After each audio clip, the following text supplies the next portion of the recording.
Mas afinal, por que a mudança no Código Florestal está provocando tantas divergências? O projeto aprovado na Câmara dos Deputados traz mudanças em relação às áreas de preservação permanente e às reservas legais. As principais são as seguintes: reduz de 30 para 15 metros a área de proteção ao redor dos rios com largura inferior a 10 metros. Em relação às encostas e topos de morro, permite o cultivo de algumas culturas e o pastoreio em áreas elevadas com mais de 1.800 metros, o que é proibido pela lei atual. Mantém o percentual mínimo de vegetação nativa que deveria ser conservado de 80% para a Amazônia, 35% para o Cerrado e 20% para os demais biomas, mas altera o cálculo de reserva legal, permitindo que as áreas de preservação permanente sejam incluídas nessa contagem, o que na prática reduz o tamanho das reservas atuais. O advogado Fábio Feldman foi um dos deputados constituintes que participou da elaboração do capítulo dedicado ao meio ambiente da Constituição Federal e vai nos ajudar a entender melhor os pontos mais polêmicos da proposta em discussão no Congresso Nacional. Eu acredito que o grande fator, o gatilho dessa discussão, se deu no momento que se passou a exigir a cobrança do Código Florestal. Quer dizer, enquanto ninguém cobrava o Código Florestal, não havia problema. E a cobrança, nesse caso, é interessante. Ela se fez pela sociedade, que exige certificação. Quando eu tenho que certificar, ou quando eu tenho que ter acesso ao crédito, e eu tenho que provar que eu estou cumprindo o Código Florestal, você tem duas alternativas. Uma é cumprir e outra mudar a legislação. O que se fez, o que está se tentando fazer, simplesmente é mudar a legislação. Eu acredito que nós temos que realmente fazer grandes mudanças na legislação. Eu acho que temos que fortalecer os órgãos ambientais para que eles possam atender melhor os proprietários rurais, mas não abrir mão do que é importante, da conservação das florestas, das áreas de preservação permanente, da reserva legal, porque é isso que vai garantir, inclusive, o negócio dos proprietários rurais, que são as práticas da agricultura.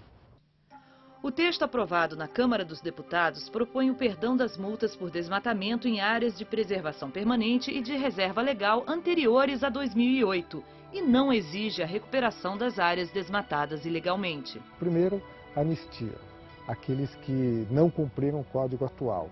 Essa anistia é um sinal muito perigoso para a sociedade brasileira. Qual é o sentimento daquele que cumpre a legislação? Que ele é tolo. Portanto, a anistia, na minha opinião, deve ser condenada porque ela, além de ser discutível do ponto de vista legal, ela é eticamente condenável. A anistia é considerada um incentivo ao descumprimento das leis, favorecendo o desmatamento. Só de março a abril de 2011, a Amazônia perdeu 593 quilômetros quadrados de floresta, o equivalente a 72 mil campos de futebol. Segundo os cientistas, há um risco potencial de quase 7 bilhões de toneladas de carbono acumuladas em diversos tipos de vegetação nativas a serem lançadas na atmosfera. Isso equivale a 30 vezes todo o carbono emitido pela atual frota mundial de carros. Eu acredito que essas modificações elas são negativas à medida em que elas vão, de certa maneira, estimular a não conservação das nossas florestas. E é importante se dizer o seguinte: há um sentido em relação a essa conservação. Quer dizer, no caso de área de preservação permanente, a tragédia serrana, outras tragédias que nós estamos assistindo, se devem ao descumprimento do Código Florestal. Toda vez que nós temos assistido no Brasil um desastre natural, o que nós vemos? Descumprimento da legislação. E eu estou colocando isso porque na polarização proprietários rurais e ambientalistas, se dá a impressão que os ambientalistas estão defendendo alguma coisa abstrata, alguma coisa genérica que não faz sentido para a sociedade brasileira. Ao contrário, o que nós queremos é conservar para as presentes e para as futuras gerações. No caso das presentes gerações, é diminuir os riscos aos desastres naturais, a perda de propriedade, a perda de vidas. É isso que nós queremos nessa discussão do Código Florestal.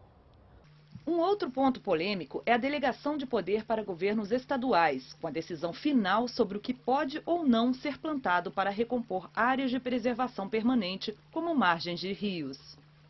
Segundo aspecto é delegar aos estados o poder de tratar dessas matérias. Imagine você que o estado de Santa Catarina, que tem Mata Atlântica, define uma série de regras e o estado do Paraná, o estado de São Paulo, sobre o mesmo bioma Mata Atlântica, define outras regras. Ou seja, nós temos que ter uma legislação que trata do código em função do bioma, uma legislação única. E o terceiro item diz respeito à questão da propriedade familiar e à questão do módulo.